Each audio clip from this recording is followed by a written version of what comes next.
In our last thrilling episode of Minecraft Stories, we found our intrepid duo, Steve and Luna, exhausted yet filled with pride.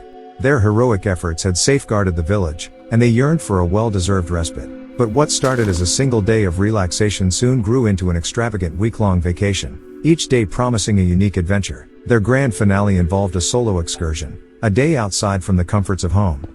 Steve, yearning for the soothing embrace of the coastal breeze, embarked on a journey to the sandy shores of the beach village, a leisurely horseback ride spanning a few hours. There, he envisioned himself basking in the golden sun, burying his toes in the warm, welcoming sands. True to his plan, Steve ordered vibrant, fruity drinks, donned stylish shades, and allowed the sun's gentle caress to bronze his skin. As the day unfolded, he reveled in moments of unbridled relaxation. But, as the sun began its descent toward the horizon, Steve felt it was time to return home, a touch of aloe gel calling to soothe his sun-kissed skin. Yet, upon his arrival, a peculiar scene unfolded before him. Luna, in her dragon form, hastily transformed back into her axolotl guise with a touch of panic in her tiny amphibian voice. "Steve," she squeaked, her eyes wide with surprise. "You're home so soon?" "Not really," Steve responded, his expression one of confusion as the sun dipped below the horizon, casting a warm, golden glow. He regarded Luna, her demeanor not quite matching the anticipated tranquility of their day. "What's going on? How was your relaxing day? You don't seem very relaxed at all," he inquired, a quizzical brow raised.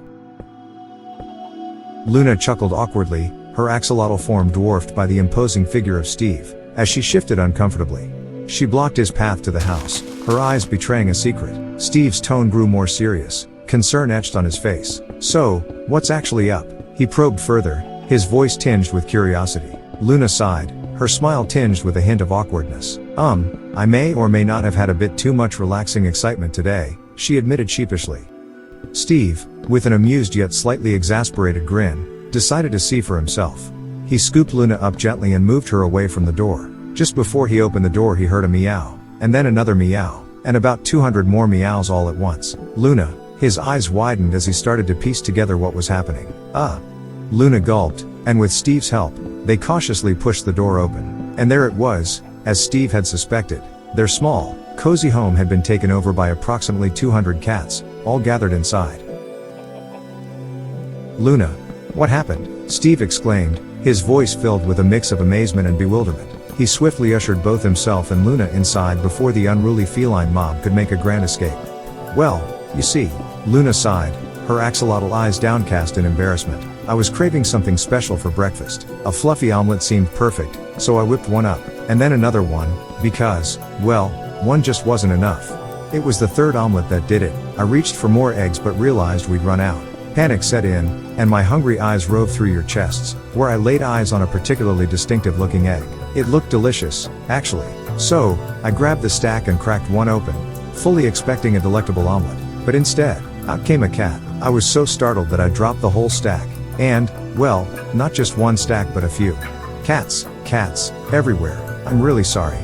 Steve couldn't help but laugh heartily, his amusement bubbling over. "I could barely hear your explanation over the chorus of meowing in the house," he admitted with a grin. "But I understand now. It's quite a funny mishap.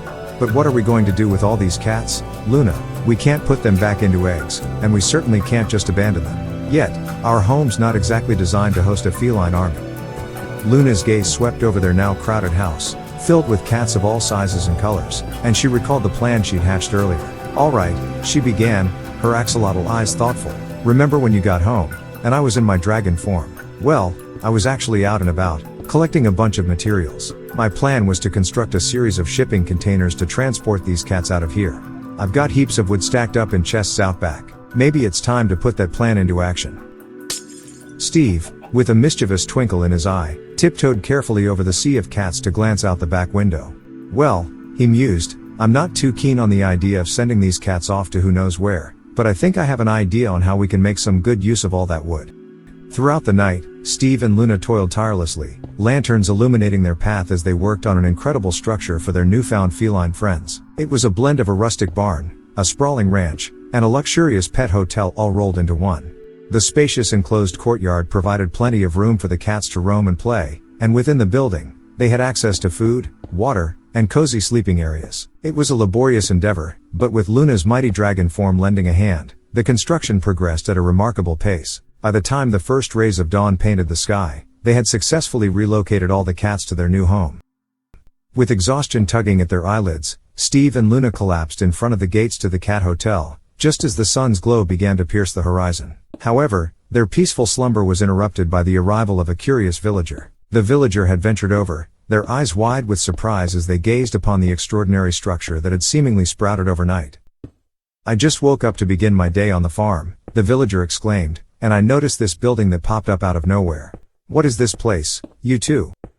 Steve rubbed his eyes and shook off the remnants of sleep as he mumbled, "Just give me a moment." Gathering his thoughts, he explained the situation to the curious villager. "You see, we have quite a number of cats, and we realized they needed a lot of space. Do you have any room in your heart for a cat or, well, maybe 200? He chuckled awkwardly, gesturing towards the now awake feline residents scattered throughout the courtyard.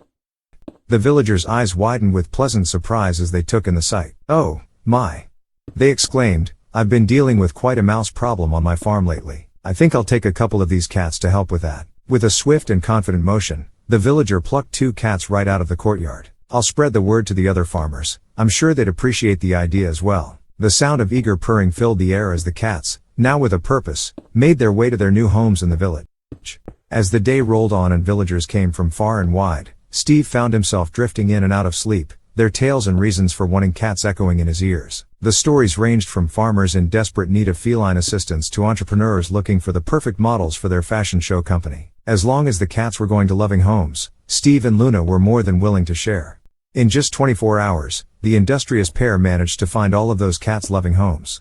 As the last villager departed with a contented smile and a pair of cats, Steve and Luna cheered, their voices filled with sleepy jubilation. They slumped to the ground in the now empty courtyard, exhaustion claiming them. "What are we going to do with this structure?" Steve mumbled as he began to succumb to the soothing pull of slumber. With a soft, sleepy chuckle, Luna replied, "We can adopt some cats." Her words trailed off as she, too, succumbed to the embrace of sleep, the tranquil quiet of their Minecraft world surrounding them.